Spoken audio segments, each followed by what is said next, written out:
మిత్రులారా నమస్తే, నేను మీ Prasad Murthy. Welcome to promo talks. మొత్తానికి ఎలక్షన్ కమిషన్ మాటేమో కానీ మన సుప్రీంకోర్టు, మన భారతదేశపు అత్యున్నత న్యాయస్థానం, అది మాత్రం వాటర్ ఫ్రెండ్లీ అని మరోసారి నొక్కి వక్కాణించిందండి నిన్న.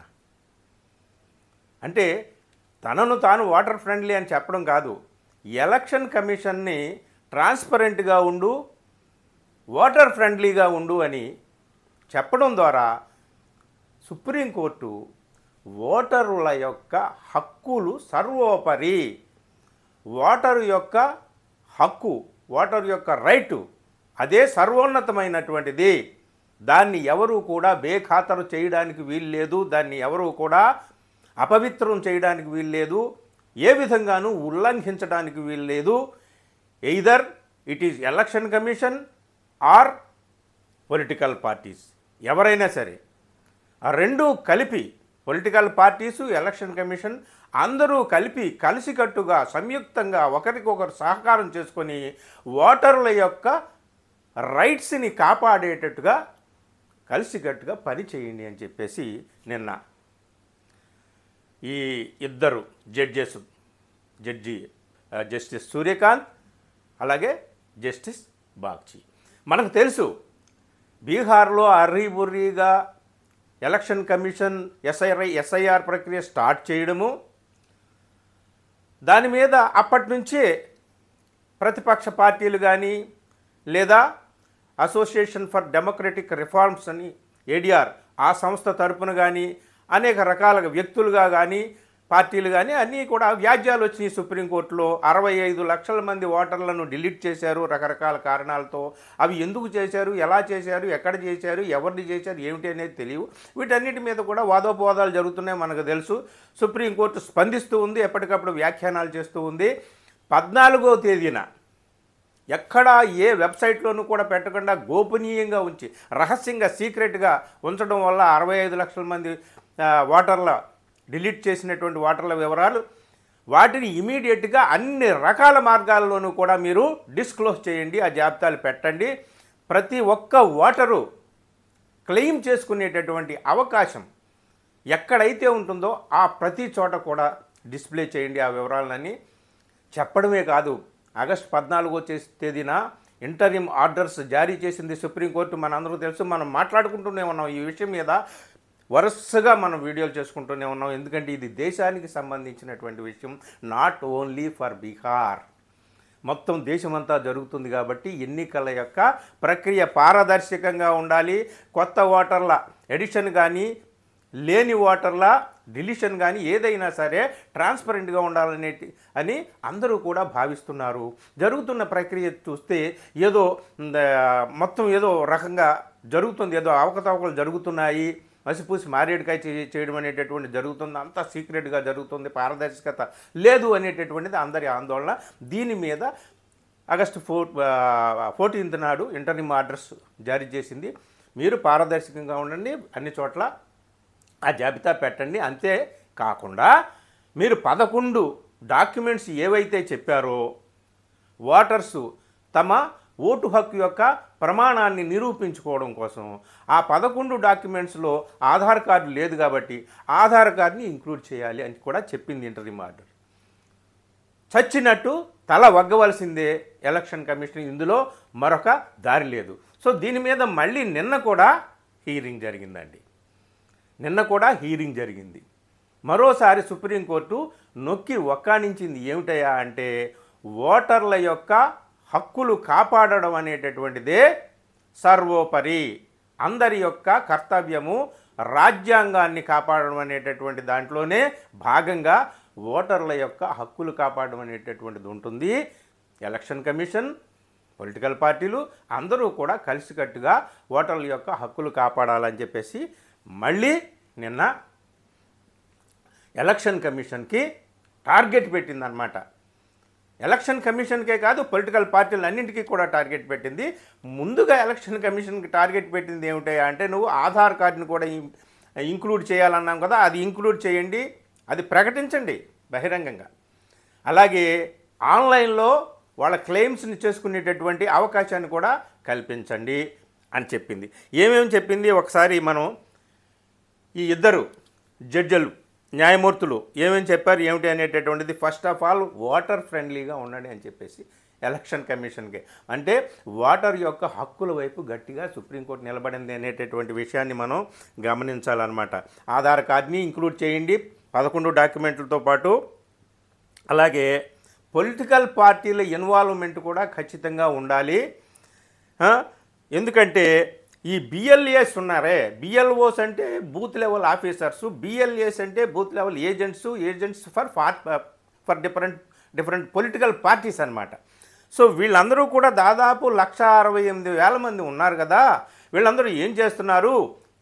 ఇంత మాస్ లెవెల్న మీరు డెలిషన్ ప్రక్రియ జరిగిందంటుంటే మీరు అందరూ ఏం చేస్తున్నారు? ఆ బిఎల్ఓస్తో ఈ బిఎల్ఏలు కూడా కూర్చొని అందరూ కూడా సరిదిద్దాల్సింది కదా.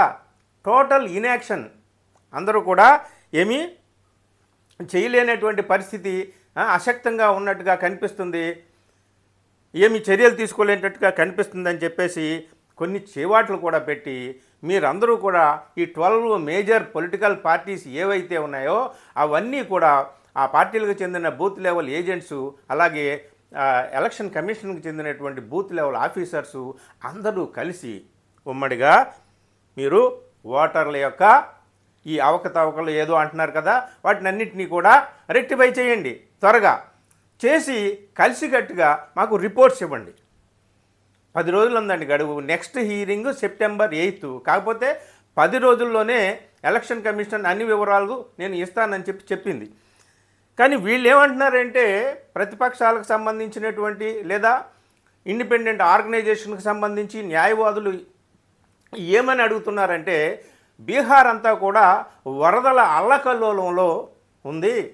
ఈ సమయంలో ఎవరు కూడా ఏ ఓటర్లు కూడా ఎవరైనా మేము డిలీట్ అయ్యామా లేకపోతే ఉన్నామా ఏమిటి, డిలీట్ అయితే ఎలాగ దీన్ని రెక్టిఫై చేసుకోవాలి ఏమిటి అనేటటువంటిది వాళ్ళకి అవకాశం లేనటువంటి అయోమయ పరిస్థితుల్లో ఉన్నారు. దీన్ని కొంచెం ఎక్స్టెండ్ చేస్తే బాగుంటుంది అని న్యాయవాదులు, ప్రతిపక్షాల తరపున న్యాయవాదులు అడిగినా అటు ఎలక్షన్ కమిషన్ తరపున వాదించినటువంటి వాళ్ళు ఏం చెప్పారంటే లేదు, మీరు నెక్స్ట్ హీరింగ్ లోపు మీరు అడిగినటువంటిది ఇన్ఫర్మేషన్ అంతా కూడా ఇచ్చేస్తాము. ఆల్రెడీ మీరు చెప్పినట్టుగా మేము వెబ్సైట్లో అన్నింటిలో కూడా ఈ ఇన్ఫర్మేషన్ అంతా ఇచ్చాము. ప్రతిపక్షాలు చెప్తున్నారంటే ఇన్ఫర్మేషన్ ఇచ్చారు కానీ దాన్ని మేము తనిఖీ చేయడానికి, పరిశీలించడానికి, పరిశోధించడానికి చాలా టైం పడుతుందని. కానీ టైం సరిపోతుంది అని చెప్పి 10 రోజులు సమయం చాలు. దీన్ని ఈ ఎస్ఐఆర్ ప్రక్రియ ఏదైతే జరుగుతుందో ఆ టైం బౌండ్లో జరగాల్సినటువంటి ప్రక్రియని మీరు ఎక్స్టెండ్ చేయాల్సినటువంటి అవసరం లేదు. No need of extension for the fixed date. కాబట్టి మేము ఈలోపుగానే అన్నీ సబ్మిట్ చేస్తామని చెప్పేసి వాళ్ళు ఎలక్షన్ కమిషన్ తరపున న్యాయవాదులు చెప్పడంతో సుప్రీంకోర్టు కూడా సరే మీరు ఇలా అంటున్నారు కాబట్టి మీరు నెక్స్ట్ హీరింగ్ సెప్టెంబర్ 8 ఉంటుంది, ఈలోపు 10 రోజులు టార్గెట్. ఈ 10 రోజుల్లో మొత్తం అందరూ కూడా అన్నీ మాకు సబ్మిట్ చేయండి. సబ్మిట్ చేసిన తర్వాత ఎంతమంది డిలీట్ అయ్యారు, ఏ కారణాలతో డిలీట్ అయ్యారు, దీని మీద వచ్చినటువంటి అభ్యంతరాలు ఏమిటి, ఇతర ప్రతిపక్షాలు చెప్తున్నటువంటి అభ్యంతరాలు ఏంటి, మీరు చెప్తున్నటువంటి కారణాలు ఏంటి, వీటినన్నింటినీ కూడా పారదర్శకంగా మీరు పెట్టి రిపోర్ట్ ఇచ్చిన తర్వాత మేము పరిశీలిస్తాం. దాని మీద సెప్టెంబర్ 8న ఫైనల్గా దీనికి సంబంధించి ఒక జడ్జిమెంట్ వచ్చేటటువంటి అవకాశం ఉందన్నమాట. సో ఈ విధంగా మొత్తానికి ఏమైనా అంటే ఎలక్షన్ కమిషన్ నేను రాజ్యాంగపరంగానే రాజ్యాంగ నిబద్ధతతోనే పనిచేస్తున్నాను, ఆర్టికల్ 324 ప్రకారమే మేమంతా కూడా ఈ ప్రక్రియను అంతటినీ కూడా కొనసాగిస్తున్నామని ఎన్ని చెప్పినా సరే ఏది ఏమైనా సరే పారదర్శకత లోపించింది ఎలక్షన్ కమిషన్ సాగిస్తున్నటువంటి ఈ ప్రక్రియలో. అది సుప్రీంకోర్టు గుర్తించింది. సుప్రీంకోర్టు గట్టిగా నిన్న కూడా మళ్ళీ నొక్కి వక్కాణించింది ఏమిటి అంటే బీ ఓటర్ ఫ్రెండ్లీ. ఓటర్ యొక్క అధికారము, ఓటర్ యొక్క హక్కు అదే సర్వోపరి, అదే సర్వోత్కృష్టమైంది, అదే సర్వోన్నతమైనది. దాన్ని కాపాడడం కోసమే మీరందరూ ఉన్నారని ఎలక్షన్ కమిషన్ అలాగే డిఫరెంట్ పొలిటికల్ పార్టీస్ అన్నీ కూడా కలిసికట్టి చేసి మాకు రిపోర్ట్స్ ఇవ్వండి అని చెప్పారండి. మొత్తం మీద మనకి అర్థమవుతుంది ఏమిటయ్యా అంటే ఈ జూన్ 24న బీహార్లో ఎస్ఐఆర్ ప్రక్రియ ఎలక్షన్ కమిషన్ స్టార్ట్ చేసింది. తర్వాత నెల రోజులు టైం ఇచ్చింది. తర్వాత ఆగస్టు 1న ఒక డ్రాఫ్ట్ జాబితా రిలీజ్ చేసింది. ఆ తర్వాత ఇంతమందిని డిలీట్ చేసామన్నాం. తర్వాత ఇక దేశం అంతా గగ్గోలైంది. దీని మీద ఇప్పుడు సుప్రీంకోర్టు మొత్తానికి ఎలక్షన్ కమిషన్ కొమ్ములు విరిచి మెడలు వంచి నువ్వు ఆధార్ కార్డును కూడా స్వీకరించు, అలాగే నువ్వు చేసే ఏ ప్రక్రియనైనా సరే పారదర్శకంగా చెయ్యి అని చెప్పి ఇక 10 రోజుల గడువులో అన్ని రిపోర్ట్స్ కావాలి. ఈ 10 రోజులు చాలా కీలకమైనటువంటివి అండి. మన దేశం మొత్తానికే చాలా కీలకమైనవి. ఈ 10 రోజుల్లో ఎవరెవరు ఏ రిపోర్టులు సబ్మిట్ చేస్తారు ఏమిటి, దాని ఆధారంగా సుప్రీంకోర్టు 8 సెప్టెంబర్ నాడు దీని విషయం మీద ఇంకా ఈ ప్రక్రియకు సంబంధించి డేట్ ఎక్స్టెండ్ చేయాలా ప్రతిపక్షాలు అడుగుతున్నట్టుగా, లేదు సరిపోతుందా అనేటటువంటిది ఆలోచించుకొని తన నిర్ణయాన్ని చెబుతుంది. ఏది ఏమైనా మిత్రులారా, ఇదొక శుభ పరిణామం.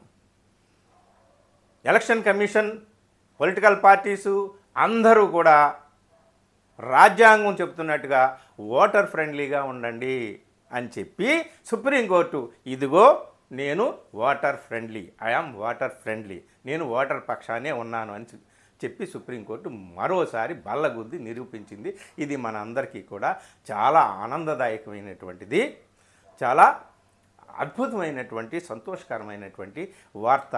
డెమోక్రసీని కాపాడాలనుకునేటటువంటి వాళ్ళకి చాలా ఆనందకరమైనటువంటి వార్త. చూద్దాం సెప్టెంబర్ 8న ఏం జరుగుతుంది, ఈ లోపు ఎలాంటి రిపోర్ట్స్ వస్తాయి సుప్రీంకోర్టుకి, ఇవన్నీ కూడా తర్వాత చూద్దాం. Thank you very much.